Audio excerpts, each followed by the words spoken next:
Pitung itu bukan nama orang seperti halnya si Jampang atau Sabeni, tapi singkatan dari Pituan Pitulung yang merupakan salah satu organisasi perlawanan rakyat Jakarta yang dibentuk pada tahun 1880 Masehi, oleh Kiai Haji Naipin atas saran dari pejuang Jayakarta dan sesepuh adat tempo dulu.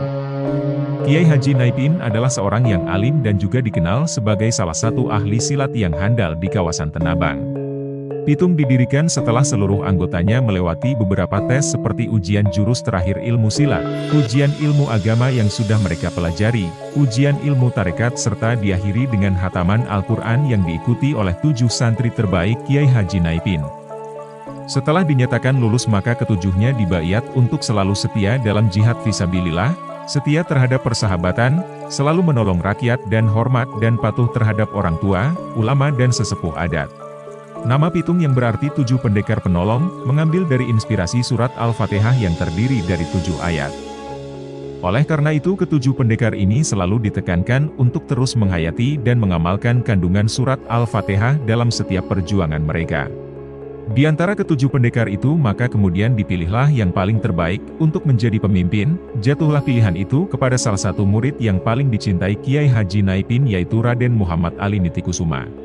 Kiai Haji Naipin memang sangat sayang pada sosok ini, karena sejak kecil Raden Muhammad Ali adalah seorang yatim dan beliau juga tahu bagaimana kisah terbunuhnya ayah Muhammad Ali. Sedangkan ibunya telah menikah lagi dengan salah seorang duda yang mempunyai anak yang berada di daerah Kemanggisan. Kasih sayang ulama sufi ini juga sangat wajar karena dia adalah paman Raden Muhammad Ali. Beliau Raden Muhammad Ali Nitikusuma adalah sosok yang alim dan soleh, pewaris silat Kiai Haji Naipin dan silat-silat warisan pejuang Jayakarta. Beliau dikenal sebagai sosok yang tegas dan pantang kompromi dengan penjajah kafir. Ayahnya syahid dibunuh pengkhianat bangsa yang diantaranya para tuan tanah Cina dan centeng-centeng bayarannya, harta bendanya dirampas dan keluarga besarnya banyak yang diburu dan difitnah. Beliau yatim sejak umur 2 tahun. Di mata penjajah sosok ini lebih dikenal sebagai perampok daripada pejuang. Orang kedua yang juga tidak kalah hebatnya adalah Ratu Bagus Muhammad Rojiih Nitikusuma. Dialah otak di balik semua strategi perlawanan gerakan Pitung. Dikenal licin dan sulit untuk ditangkap. Namanya sering disebut sebagai Ji. Sosoknya alim dan soleh dan dikenal sangat keras perlawanannya terhadap penjajah kafir. Dia tidak seperti yang digambarkan dalam beberapa film.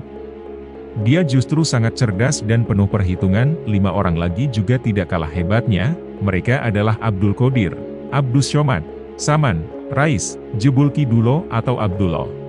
Salah satu dari mereka yaitu Bang Jebul dengan hanya berapa gebrakan jurus belur Skout Van Hinen, dalam sebuah adu tanding silat di Tangerang sehingga dari kejadian inilah Hinen menjadi sangat dendam terhadap semua anggota Pitung, karena merasa telah dipermalukan di depan halayak ramai. Hinen juga pernah kena batunya saat semua anggota Pitung menangkapnya di daerah Jelambar. Di sini dia dan pasukan marsosenya dihajar habis-habisan. Pasukan marsosenya yang terkenal sadis lari terbirit-birit ketika berhadapan dengan Pitung. Anggota Pitung kesal karena Hinen ini memfitnah Pitung dan mengancam beberapa orang yang pro terhadap perjuangan Pitung.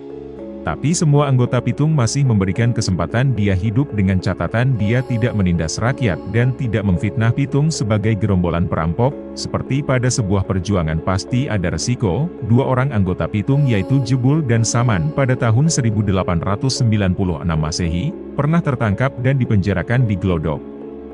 Namun mereka berhasil meloloskan diri bahkan berhasil membunuh beberapa marsose. Beberapa anggota Pitung juga harus mengalami mati syahid. Jiih tertembak tahun 1899 Masehi, jenazahnya masih bisa diselamatkan. Raden Muhammad Ali syahid ditembak tahun 1905 Masehi. Beliau ditembak bertubi-tubi oleh para marsose sampai akhirnya rubuh, namun sampai detik-detik kematiannya dia tidak menyerah dan terus bertakbir. Setelah syahid jasad Muhammad Ali dimutilasi penjajah kafir, melalui para inlander yang menjadi saudaranya sendiri. Jasad Muhammad Ali yang tidak sempurna kemudian disolatkan oleh para alim ulama di kawasan Selipi dan sekitarnya untuk kemudian dimakamkan di daerah Bandengan. Para ulama dan sesepuh yang berada di daerah Jipang, Pulau Rogo, Selipi, Palmerah, Rawa Belong, Kemandoran dan sekitarnya sangat berduka dengan kematian salah satu pejuang terbaik mereka. Pitung adalah fakta sejarah, Kisah mereka tercatat dalam kitab Al-Fatawi. Kisah mereka adalah kisah perlawanan kaum muslimin yang tertindas oleh penjajah kafir dan antek-anteknya.